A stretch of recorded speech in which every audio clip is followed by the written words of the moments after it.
안녕하세요. 이스타파 추봉기입니다. 오늘은 최근 중공이 홍콩에 대한 인권 탄압을 강화하고 있는 것과 바이든이 취임하면 중공이 과연 대만을 침공할 것인지에 대한 두 가지 문제를 이야기하고자 합니다. 먼저 첫 번째입니다. 중공은 최근 홍콩에 대한 탄압을 강화하고 있습니다. 조시아 원과 지미라이를 감금한 데 이어 민주파 인사 55명도 체포했습니다. 무슨 이유에서일까요? 중국 공산당은 미국 대선을 앞둔 지난해 11월 이후 홍콩에 대한 탄압 수위를 높여 강경 진압을 하고 있습니다. 민주파 입법의 의원들을 대거 체포하고 의원 4명에 대한 자격을 박탈했습니다. 사태가 점점 악화되자 나머지 범민주파 의원 15명은 집단으로 사퇴했습니다. 이로써 홍콩 입법회에는 친 베이징파만 남게 됐습니다.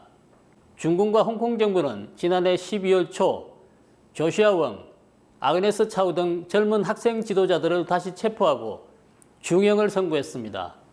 또한 지미라이 빙가일보 사장도 체포하고 입장신문 등 독립언론 매체에 대한 언론 탄압도 병행하고 있습니다. 지난 6일 홍콩 경찰이 50여 명의 민주파 인사를 체포하자 미국, 영국, 캐나다, 호주 등은 중공의 일국 양제 공약 파괴 행위를 비난하는 공동성명을 발표했습니다. 최근 소식에 의하면 중공은 오는 9월 예정된 홍콩 입법회의 선거를 연기하기 위해 홍콩 입법회의 선거 규칙을 개정할 것이라고 합니다. 다시 말해서 중공은 미국 대선 이후 혼란을 틈타 중공의 반정부 세력을 제압하고 선거 체제를 바꿔 홍콩 입법회를 중공의 완전한 통제하에 두려고 하는 것 같습니다. 중공이 홍콩을 강경 진압하는 데는 두 가지 의도가 있는 것 같습니다. 첫째는 미국에 대한 도발과 트럼프 행정부에 대한 보복을 하려는 것 같습니다.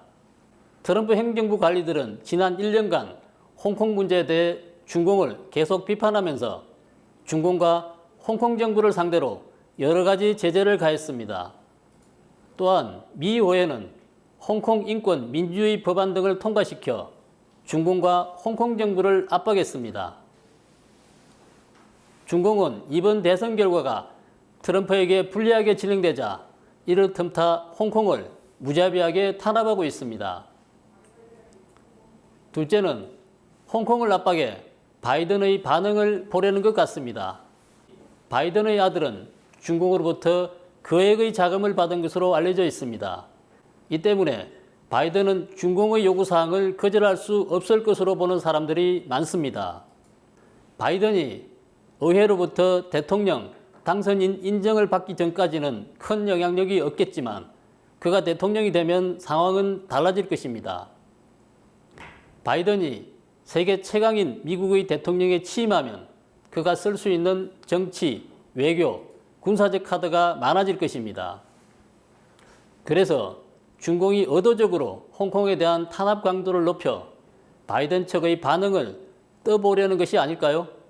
바이든 측 공식 논평은 없었고 다만 국무장관 지명자 블링컨이 트위터를 통해서 바이든 정부는 홍콩 시민들과 함께할 것이다 라는 의례적인 글을 올렸을 뿐 추가적인 목소리는 내지 않고 있습니다. 바이든 가문과 중공의 밀월 관계 외에 또 다른 이슈가 있습니다. 중국 인민대학 교수 디둥성은 지난해 11월 말 중공이 바이든 집안과 월가를 매수했다고 공개적으로 발언해 국제사회를 경악해 한 사실이 있습니다. 디둥성의 이 같은 폭로는 순간적인 실수가 아니라 중공 고위층의 지시를 받은 의도된 폭로로 보인다는 점입니다. 그 이유는 무엇일까요? 중공은 의도된 폭로를 통해 바이든에게 당신이 당선되면 맏형 중공을 잊지 말라는 주의나 경고의 메시지를 보낸 것으로 해석됩니다. 그래서인지 바이든 진영은 중공의 홍콩 탄압을 강하게 비난하거나 강경 대응을 하지 않고 있습니다. 바이든이 대통령 취임 후에도 친중공 정책을 쓸지 아니면 트럼프의 기조를 이어받아 강경 정책을 쓸지 좀 더 지켜봐야 할 것 같습니다. 앞으로 두 나라 간에 어떤 변화가 있을지 지켜보는 것도 관전 포인트가 될 것 같습니다. 앞에서 중공이 홍콩에 대한 탄압 수위를 높이는 것은 바이든 정부의 대응을 엿보기 위한 것 같다는 말씀을 드렸는데요. 여기에는 대만 침공 가능성에 대한 의사타진도 함께 깔려 있는 것 같습니다. 만약 홍콩 문제 바이든이 개입하지 않도록 설득하거나 통제할 수 있다면 대만 문제에 대해서도 바이든이 개입하지 않도록 할 수 있다고 판단한 것 같습니다. 오는 7월이면 중국 공산당 창당 100주년이 됩니다. 중국 총서기는 최근 몇 년간 트럼프 대통령의 전방위 압박에 제대로 대응하지 못한 채 체면을 많이 구겼습니다. 또한 공산당 내부 반대 세력도 계속 기회를 엿보고 있습니다.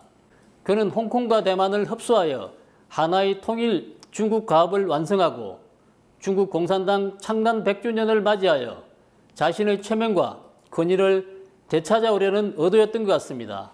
그렇게 되면 그의 위치는 확고해지고 계속 집권할 명분도 생기는 것이겠죠.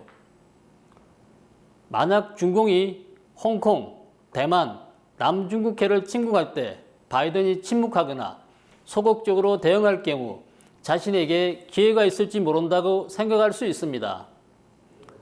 이런 경우 정말로 홍콩과 대만을 손에 넣을 수도 있으니까요.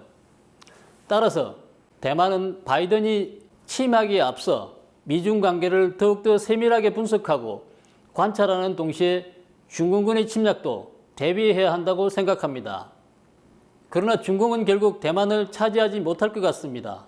그 배후에는 복잡한 요소들이 도사리고 있고 게다가 중공은 현재 실업 문제, 채무 문제, 파벌간 투쟁, 그리고 지금 가장 큰 위협적인 역병 문제 등 갖가지 문제를 안고 있습니다. 이번 역병이 중국 전역에서 확산될 경우 중공은 또 한 번의 치명적인 타격을 입게 될 것이므로 쉽게 군사행동을 할 수 없다는 지적도 있습니다. 그리고 바이든도 체명상 당분간은 대중강경정책을 펼칠 것이라는 예상도 있습니다. 오늘 방송은 여기까지 하겠습니다. 이 영상이 마음에 드신다면 구독, 댓글, 좋아요를 눌러주시고 지인들과 공유해 주시기 바랍니다. 감사합니다.